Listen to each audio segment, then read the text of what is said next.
ಕಟಕ ರಾಶಿಯವರಿಗೆ ಕೈಯಲ್ಲಿ ಹಣ ನಿಲ್ತಾ ಇಲ್ಲ ಅಂದರೆ ಅದಕ್ಕೆ ಕಾರಣ ಬಂದು ಲಕ್ ಪ್ರಾಬ್ಲಮ್ ಅಲ್ಲ, ಫೀಲಿಂಗ್ ಪ್ರಾಬ್ಲಮ್ ಅಂತ. ಸೊ ನಿಮ್ಮ ಯಾವುದೇ ರೀತಿಯ ಹಣಕಾಸಿನ ಸಮಸ್ಯೆ ಇದ್ರೂ ಕೂಡ ಅದಕ್ಕೆ ಬಹುತೇಕ ಸಮಯ ಅದರ ಮೂಲ ಕಾರಣ ಬಂದು ನಿಮ್ಮ ಫೀಲಿಂಗ್ ಬೇಸ್ಡ್ ಒಂದು ಎಮೋಷ್ನಲ್ ಹ್ಯಾಂಡ್ಲಿಂಗ್ ಆಗಿರುತ್ತೆ. ಸೊ ಹೇಗೆ ಅನ್ನೋದನ್ನೇ ನಾನು ಈ ವಿಡಿಯೋದಲ್ಲಿ ಎಕ್ಸ್ಪ್ಲೈನ್ ಮಾಡಲಿಕ್ಕೆ ಹೊರಟಿದ್ದೀನಿ. ಇದೇನು ಇನ್ವೆಸ್ಟ್ಮೆಂಟ್ ಅಡ್ವೈಸ್ ಆಗಲಿ ಅಥವಾ ಫೈನಾನ್ಷಿಯಲ್ ಹ್ಯಾಂಡ್ಲಿಂಗ್ ವಿಚಾರ ಆಗಲಿ ಅಥವಾ ಹಣ ಹೆಂಗೆ ಸಂಪಾದನೆ ಮಾಡಬೇಕು ಅನ್ನೋ ವಿಚಾರ ಆಗಲಿ ಅಲ್ಲ. ಇಲ್ಲಿ ನಾವು ಮುಖ್ಯವಾಗಿ ಮಾತಾಡ್ತಾ ಇರೋದು ಸಂಪಾದಿಸಿದ ಹಣ ಕೈಯಲ್ಲಿ ಯಾಕೆ ಉಳಿತಾ ಇಲ್ಲ ಅನ್ನೋ ವಿಚಾರ. ಇದಕ್ಕೆ ಕಾರಣವೂ ಹೇಳ್ತೀನಿ, ಹಾಗೆಯೇ ಕೆಲವೊಂದು ಕರೆಕ್ಷನ್ ಮೆಥಡ್ಸ್ ಇದೆ, ಅವನ್ನು ಕೂಡ ಹೇಳ್ತೀನಿ. ಕಟಕ ರಾಶಿ ಬಂದರೂ ಚಂದ್ರನ ರಾಶಿ. ಚಂದ್ರ ಅಂದರೆ ಫೀಲಿಂಗ್ಸ್ ಅಂತ ಅರ್ಥ, ಎಮೋಷನ್ಸ್, ಭಾವನೆಗಳು. ಸೊ ಕಟಕ ರಾಶಿಯವರಿಗೆ ಫೀಲಿಂಗ್ಸ್ ಜಾಸ್ತಿ ಇರ್ತದೆ, ಭಾವನೆಗಳು ಕೂಡ ಹೆಚ್ಚಾಗಿರ್ತದೆ. ಇವರ ಥಿಂಕಿಂಗ್ ಪ್ಯಾಟ್ರನ್ ಏನಿದೆ ಇದೆಲ್ಲವೂ ಕೂಡ ಈ ಫೀಲ್ ಬೇಸ್ಡ್ ಥಿಂಕಿಂಗ್ ಪ್ಯಾಟ್ರನ್ ಇರ್ತದೆ. ಇವರಿಗೆ ಆ್ಯಕ್ಚುಲಿ ಭಾವನೆಗಳೇ ಹೆಚ್ಚಾಗಿ ಇಣುತ್ತಾ ಇರ್ತದೆ. ಮೇಯ್ನ್ಲಿ ಒಂದು ಥಿಂಕಿಂಗ್ ಅಂದಾಗ ಲಾಜಿಕಲಿ ಥಿಂಕಿಂಗ್ ಇರಬೇಕು, ಆದರೆ ಹೆಚ್ಚಾಗಿ ಇವರು ಎಮೋಷ್ನಲ್, ಭಾವನಾತ್ಮಕವಾಗಿ ಆಲೋಚನೆಗಳನ್ನು ಮಾಡ್ತಾರೆ. ಇವರ ಡಿಸಿಷನ್ನು ಕೂಡ ಭಾವನಾತ್ಮಕವಾಗಿ ಒಂದು ಫೀಲನ್ನು ಆಧರಿಸಿರುತ್ತೆ. ಸೊ ಇಲ್ಲೀಗ ಹಣಕಾಸಿನ ವಿಚಾರಕ್ಕೆ ಬಂದ್ರೂ ಕೂಡ ಇಲ್ಲಿ ಲೆಕ್ಕಾಚಾರಕ್ಕಿಂತಲೂ ಹೆಚ್ಚಾಗಿ ಇವ್ರಿಗೆ ಆ್ಯಕ್ಚುಲಿ ಏನು ಒಂದು ಎಮೋಷ್ನಲ್ ಬಾಂಡಿಂಗ್ ಅಥವಾ ಎಮೋಷ್ನಲ್ ರಿಲೇಷನ್ಶಿಪ್ ಬೆಳ್ಕೊಂಡಿರುತ್ತೆ. ಸೊ ಕಟಕ ರಾಶಿಯವರ ಮೈಂಡ್ ಹೇಗಿರ್ತದೆ ಅಂದರೆ ಎಮೋಷ್ನಲ್ ಸೇಫ್ಟಿ ಬಯಸ್ತಾರೆ, ಒಂದು ರೀತಿಯ ಬಿಲಾಂಗಿಂಗ್ ರೂಲ್ ಮಾಡ್ತಾ ಇರ್ತದೆ. ಸೆಕ್ಯೂರಿಟಿ ಥ್ರೂ ಪೀಪಲ್ ಅಂತಂದರೆ ಒಂದು ಜನರ ಜೊತೆಗಿನ ಸಂಬಂಧದಿಂದ ಒಂದು ರೀತಿಯ ಸುರಕ್ಷತೆಯನ್ನು ಹುಡುಕೋದು. ಈ ಸುರಕ್ಷತೆಗಳೇನಿವೆಯೋ ಇದಕ್ಕೇನಾದರೂ ಡಿಸ್ಟರ್ಬ್ ಆಗ್ತಾ ಇದೆ ಅಂದರೆ ಇವರಿಗೆ ಒಂದು ರೀತಿಯ ಫಿಯರ್ ಶುರುವಾಗುತ್ತೆ. ಇಲ್ಲಿ ಹಣಕಾಸಿನ ವಿಚಾರ ಬಂತು ಅಂದರೆ ಮನಿ ಡಿಸಿಷನ್ ಕೂಡ ಎಮೋಷ್ನಲ್ ಆಗಿಬಿಡ್ತದೆ.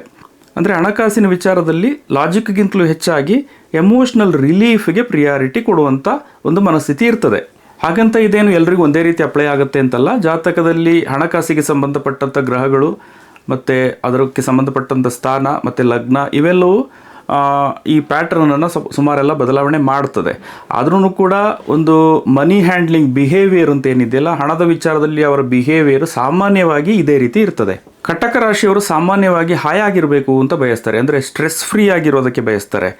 ಸ್ಟ್ರೆಸ್ ಕ್ರಿಯೇಟ್ ಆಯಿತು ಅಂದರೆ ಚಡಪಡಿಕೆ ಶುರುವಾಗುತ್ತೆ. ಆ ಕ್ಷಣದ ರಿಲೀಫ್ಗೆ ಇವರು ಇಂಪಾರ್ಟೆನ್ಸ್ ಕೊಡ್ತಾರೆ. ಇಲ್ಲಿ ಹಣದ ವಿಚಾರ ಬಂದ್ರೂ ಕೂಡ ಲೆಕ್ಕ ಕೆಲಸ ಮಾಡೋದಿಲ್ಲ, ಭಾವನಾತ್ಮಕ ಸಮಾಧಾನ ಅಂತ ಏನಿದೆಯೋ ಅದು ಕೆಲಸ ಮಾಡ್ತಾ ಇರ್ತದೆ. ಹೀಗಾಗಿ ಕಟಕ ರಾಶಿಯವರು ಹಣವನ್ನು ಟೂಲ್ ಅಂತ ನೋಡೋದಿಲ್ಲ, ಎಮೋಷ್ನಲ್ ಸಪೋರ್ಟ್ ರೀತಿಯಲ್ಲಿ ಯೂಸ್ ಮಾಡ್ತಾ ಇರ್ತಾರೆ. ಅಂದರೆ ಇವರ ಖರ್ಚು ಕೂಡ ಎಮೋಷ್ನಲ್ ಡ್ರಿವನ್ ಸ್ಪೆಂಡಿಂಗ್ ಆಗಿರುತ್ತೆ. ಅದರಲ್ಲಿ ಒಂದು ರಿಲೀಫ್ ಸಿಗ್ತದೆ ಅಂದರೆ ಅದಕ್ಕೆ ಖರ್ಚು ಮಾಡ್ತಾರೆ. ಫ್ಯಾಮಿಲಿ ಅಟ್ಯಾಚ್ಮೆಂಟ್, ರೆಸ್ಪಾನ್ಸಿಬಿಲಿಟಿ ಪ್ರೆಷರ್, ಇಲ್ಲ ಅಂದರೆ ತಪ್ಪಾಗುತ್ತೆ ಅನ್ನೋ ರೀತಿಯ ಒಂದು ಅಪರಾಧಿ ಪ್ರಜ್ಞೆ ಮತ್ತು ಎಮೋಷ್ನಲ್ ಆಬ್ಲಿಗೇಷನ್, ಇವು ಮುಖ್ಯವಾಗಿ ಕಟಕ ರಾಶಿಯವರ ಹಣಕಾಸಿನ ಹ್ಯಾಂಡ್ಲಿಂಗ್ನಲ್ಲಿ ಇನ್ಫ್ಲೂಯೆನ್ಸ್ ಮಾಡುವಂಥ ಪ್ರಮುಖ ಫ್ಯಾಕ್ಟರ್ಗಳು. ಸೊ ಈಗ ತಾನೇ ನಾನು ಹೇಳಿದಂಥ ವಿಚಾರಗಳಲ್ಲಿ ಇವರಿಗೇನಾದರೂ ಪ್ರೆಷರ್ ಕ್ರಿಯೇಟ್ ಆಯಿತು ಅಂದರೆ, ಸೊ ಆ ಪ್ರೆಷರ್ನಿಂದ ರಿಲೀಫ್ ಅಂದರೆ ಮುಖ್ಯವಾಗಿ ನಾನು ಅದರಿಂದ ಆಚೆ ಬರಬೇಕು ಅನ್ನೋದನ್ನೇ ಮೈಂಡಲ್ಲಿ ಇಟ್ಕೊಂಡು ಇವರು ಡಿಸಿಷನ್ ತಗೊಳ್ಳೋದು ಜಾಸ್ತಿ. ಸೊ ಆ ಕ್ಷಣಕ್ಕೇನೋ ಅವರಿಗೆ ರಿಲೀಫ್ ಸಿಗಬಹುದು, ಆದರೆ ಹಣಕಾಸಿನ ವಿಚಾರಕ್ಕೆ ಅಂತ ಬಂದಾಗ ಮುಂದೆ ಅದೇ ರೀತಿಯ ಒಂದು ಸ್ಟ್ರೆಸ್ ಮತ್ತೆ ರಿಟರ್ನ್ ಆಗುವಂಥ ಸಾಧ್ಯತೆಗಳೇ ಜಾಸ್ತಿ ಇರ್ತದೆ. ಸೊ ಸಾಮಾನ್ಯವಾಗಿ ಇವರ ಹಣಕಾಸಿನ ಪ್ಯಾಟರ್ನ್ ಹೇಗಿರ್ತದೆ ಅಂದರೆ emotional spending, temporary relief, later pressure ಅಂತ, ಮತ್ತು ಗಿಲ್ಟ್. ಇದು ಕಟಕ ರಾಶಿ ಒಂದು ರೀತಿಯ ಮನಿ ಸೈಕಲ್ ಆಗಿರುತ್ತೆ. ಇನ್ನು ಕಟಕ ರಾಶಿಯವರ ಮತ್ತೂ ಒಂದು ಡೇಂಜರಸ್ ಒಂದು ಪ್ಯಾಟರ್ನ್ ಏನು ಅಂದರೆ ಹೆಲ್ಪಿಂಗ್ ಮೋಡ್. ಕಟಕ ರಾಶಿಯವರಿಗೆ ಇಲ್ಲ ಅಂತ ಹೇಳೋದಕ್ಕೆ ಬರೋದಿಲ್ಲ, ಸ್ಪೆಷಲಿ ಫೈನಾನ್ಷಿಯಲ್ ಮ್ಯಾಟರ್ನಲ್ಲಿ. ಯಾರಾದರೂ ಹಣಕಾಸು ಕೇಳಿದ್ರೆ, ಅದರಲ್ಲೂ ಮುಖ್ಯವಾಗಿ ಅವರು ಯಾರಾದರೂ ತುಂಬ ಭಾವನಾತ್ಮಕವಾಗಿ ಅಟ್ಯಾಚ್ ಆದವರು ಹಣಕಾಸು ಕೇಳಿದ್ರೆ ಇವರು ಕೊಟ್ಬಿಡ್ತಾರೆ. ಇವಾಗ ನಾನು ಹೆಂಗೋ ಸಪೋರ್ಟ್ ಮಾಡ್ತೀನಿ, ಆಮೇಲೆ ಹೆಂಗೋ ನಾನು ಅದನ್ನು ಸರಿ ಮಾಡ್ಕೊಳ್ತೀನಿ, ಅಡ್ಜಸ್ಟ್ ಮಾಡ್ಕೊಳ್ತೀನಿ ಅನ್ನೋ ರೀತಿ. ಅಂದರೆ ಮುಂದೆ ಫ್ಯೂಚರ್ನಲ್ಲಿ ಅದರಿಂದ ಸಮಸ್ಯೆ ಆಗ್ಬೋದು, ವಾಪಸ್ ಕೊಡ್ತಾರಾ ಇಲ್ವೋ ಅನ್ನೋದನ್ನು ಆ ಕ್ಷಣದಲ್ಲಿ ಅವರು ಜಾಸ್ತಿ ಯೋಚನೆ ಮಾಡೋದಿಲ್ಲ. ಲೋನ್ ಹೆಲ್ಪ್ ಮಾಡ್ತಾರೆ, ಸಪೋರ್ಟ್ಗೋಸ್ಕರ ಸ್ಪೆಂಡಿಂಗ್ ಮಾಡ್ತಾರೆ, ಎಮೋಷ್ನಲ್ ರೆಸ್ಕ್ಯೂ ಮೈಂಡ್ಸೆಟ್ ಇರ್ತದೆ ಇವರಿಗೆ. ಸೊ ಈ ಎಮೋಷ್ನಲ್ ಹೆಲ್ಪ್ ಏನಿದೆಯೋ ಇದರಿಂದ ಫೈನಾನ್ಷಿಯಲ್ ಬರ್ಡನ್ ಕೂಡ ಬರ್ತದೆ. ಹೀಗಾಗಿ ಕಟಕ ರಾಶಿಯವರ ಹಣಕಾಸಿನ ಸಮಸ್ಯೆಯ ರೂಟ್ ಕಾಸ್ ಏನು ಅಂತ ನೋಡೋದಾದರೆ, ಒಂದು emotion based spending, guilt driven decision ಅಂದರೆ ಅಪರಾಧಿ ಪ್ರಜ್ಞೆಯಿಂದ ಡಿಸಿಷನ್ ಮಾಡೋದು, ಮತ್ತು ಪೀಪಲ್ ಸೆಂಟ್ರಿಕ್ ಮನಿ ಹ್ಯಾಂಡ್ಲಿಂಗ್ ಅಂತ ಅಂದರೆ ಒಂದು ಪರ್ಸನ್ನು ಒಬ್ಬರ ಜನರ ಜೊತೆ ಅಟ್ಯಾಚ್ ಆದಾಗ ಅವರಿಗೋಸ್ಕರನೂ ಕೂಡ ಅವರು ಸ್ಪೆಂಡ್ ಮಾಡ್ತಾರೆ. ಮತ್ತು ವೀಕ್ ಎಮೋಷ್ನಲ್ ಬೌಂಡ್ರೀಸ್ ಅಂತ ಅಂದರೆ ಇವರಿಗೆ ಭಾವನೆಗಳೇ ಹೆಚ್ಚಾಗಿರೋದ್ರಿಂದಾಗಿ ಈ ಎಮೋಷ್ನಲ್ ಬೌಂಡ್ರೀಸ್ ಗಡಿ ಹಾಕ್ಕೊಳ್ಳೋದಿಲ್ಲ. ಸೊ ಹಾಗಾದರೆ ಸೊಲ್ಯೂಷನ್ ಏನು ಅನ್ನೋ ಪ್ರಶ್ನೆ ಬರ್ತದೆ. ಸೊ ನಾನಿಲ್ಲಿ ಏನು ಸ್ಪೆಂಡಿಂಗ್ ರೂಲ್ಸ್ ಆಗಲಿ ಅಥವಾ ಎರ್ನಿಂಗ್ ಟಿಪ್ಸ್ ಆಗಲಿ ಕೊಡೋದಿಲ್ಲ. ಇಲ್ಲಿ ಕಟಕ ರಾಶಿಯವರಿಗೆ ಬೇಕಾಗಿರೋದು ಒಂದು ಎಮೋಷ್ನಲ್ ಬೌಂಡ್ರಿ ಕಂಟ್ರೋಲ್. ಸೊ ಇಲ್ಲೊಂದು ಗಡಿ ಹಾಕ್ಕೊಂಡ್ರೆ ನಿಮ್ಮ ಸಾಕಷ್ಟು ಸಮಸ್ಯೆಗಳಿಗೆ ನಿಮಗೆ ಇಲ್ಲೊಂದು ಬ್ಯಾಲೆನ್ಸ್ ಬರ್ತದೆ. ಇಲ್ಲಿ ಬ್ಯಾಲೆನ್ಸ್ ತರೋದು ಇಂಪಾರ್ಟೆಂಟ್. ಮೊದಲ ರೂಲ್ ಏನು ಅಂದರೆ ಎಮೋಷನ್ ಚೆಕ್ ಅಂತ. ನೀವು ಏನು ಹಣದ ಬಗ್ಗೆ ಡಿಸಿಷನ್ ತಗೊಳ್ತಿರೋ ಈ ಡಿಸಿಷನ್ ರೀಸನ್ಗೋಸ್ಕರ ಅಂದರೆ ಕಾರಣಕ್ಕಾಗಿ ತಗೊಳ್ತಾ ಇದ್ದೀರೋ ಅಥವಾ ಫೀಲಿಂಗ್ಗೋಸ್ಕರ ತಗೊಳ್ತಾ ಇದ್ದೀರೋ ಅನ್ನೋದನ್ನು ನೀವು ಚೆಕ್ ಮಾಡಬೇಕು. ಫೀಲಿಂಗ್ಗೋಸ್ಕರ ಅಂದರೆ ನೀವು ಅದನ್ನು ತಡಿಬೇಕಾಗುತ್ತೆ. ಮತ್ತು ಯಾವುದೇ ಕಾರಣಕ್ಕೂ ಎಮೋಷನ್ ಹೈ ಇದ್ದಾಗ ಹಣಕಾಸಿನ ಡಿಸಿಷನ್ ಮಾಡಬಾರ್ದು. ಎಮೋಷನ್ ಕಾಮ್ ಇದ್ದಾಗ money problem already half solved ಅಂತ. ಮತ್ತು ರೂಲ್ 2 ಗಿಲ್ಟ್ ಡಿಲೇ ಅಂತ. ನೀವೇನು ಹಣಕಾಸಿನ ಡಿಸಿಷನ್ ಮಾಡ್ತೀರೋ ಇದು ನೀವು ಒಂದು ರೀಸನ್ಗೋಸ್ಕರ ಅಥವಾ ಒಂದು ಅಗತ್ಯಕ್ಕಾಗಿ ಮಾಡ್ತಾ ಇದ್ದೀರೋ ಅಥವಾ ಗಿಲ್ಟ್ನಿಂದ ಮಾಡ್ತಾ ಇದ್ದೀರೋ ಅನ್ನೋದನ್ನು ಕೂಡ ಚೆಕ್ ಮಾಡ್ಕೊಳ್ತಾ ಇರಬೇಕಾಗುತ್ತೆ. ಕ್ಲಿಯರ್ ಆನ್ಸರ್ ಇಲ್ಲ ಅಂದರೆ ಸ್ಟಾಪ್ ಮಾಡಬೇಕು. ಗಿಲ್ಟ್ ಬೇಸ್ಡ್ ಡಿಸಿಷನ್ ಅಂತೂ ಮಾಡಲೇಬಾರ್ದು.